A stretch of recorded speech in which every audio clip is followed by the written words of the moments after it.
There are reports of a continuing cycle of violence around Vickrum Digwa, the man who tragically killed Henry Nowak. I really feel for the victim's family. You know, such an unnecessary death. But there are reports now that Vickrum Digwa has been attacked in prison. He apparently had boiling water mixed with sugar thrown at him very recently in prison. But there have been reports that Vickrum Digwa was quite violent at school. And also there were reports that a neighbour filmed him with a handgun 3 years ago. That's reports in the Daily Mail that he was seen in his backyard with a handgun and filmed, and that the police decided or took no action for whatever reason. There are also reports from contemporaries of Vickrum Digwa when he was at school. They've been posted on a group chat, and I've got one here.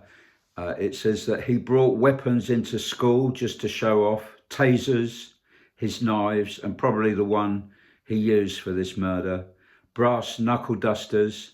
He actually used the taser on his mates too as banter. He was a loose screw.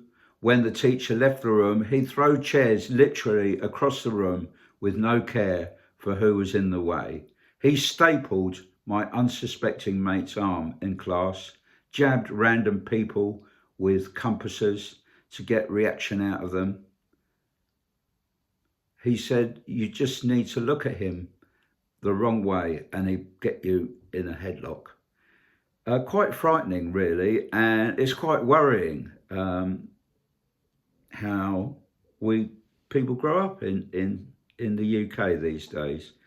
I kind of take offence to American politicians pointing fingers at us. Yes, we're less than perfect, but what are they going to say? That we should have guns in the UK like they do? And when you think how many deaths there are compared to us caused by guns in America, it's outrageous. I think there's, something like 33 times the amount, in America. The chances of you being shot in America are huge compared to the United Kingdom.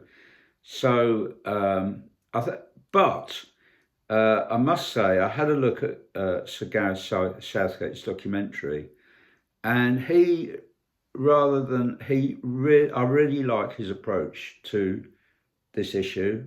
Very much how I feel is that we need a fresh look at how we grow up in the UK, and men in particular.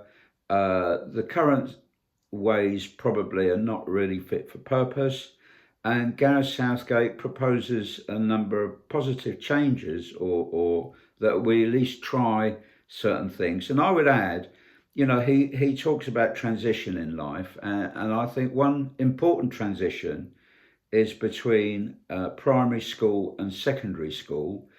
And in my experience as a probation officer, when I used to talk about people's life experiences and what led to life in crime and so on for many offenders that I met, and the very starting point of things starting to go wrong were often the transition between primary school and secondary school. Quite a few dropped out, or quite a few didn't really adjust well to being in secondary school. Some of them became outcasts, and quite a lot of problems started that point. And I think that would be a really good starting point of us focusing on getting the change from primary school to secondary school right. What kids actually do in school as well, and as Gareth Southgate points out, are we overly academic in the UK and not enough vocational courses and other opportunities? And I loved his approach with those people who are unemployed, of getting them doing voluntary work and stuff like that. And his whole demeanour in the programme was absolutely fantastic. So I highly recommend having a look at Sir Gareth Southgate's programme. It's absolutely brilliant. Anyway, all the very best now. Cheers. Bye-bye.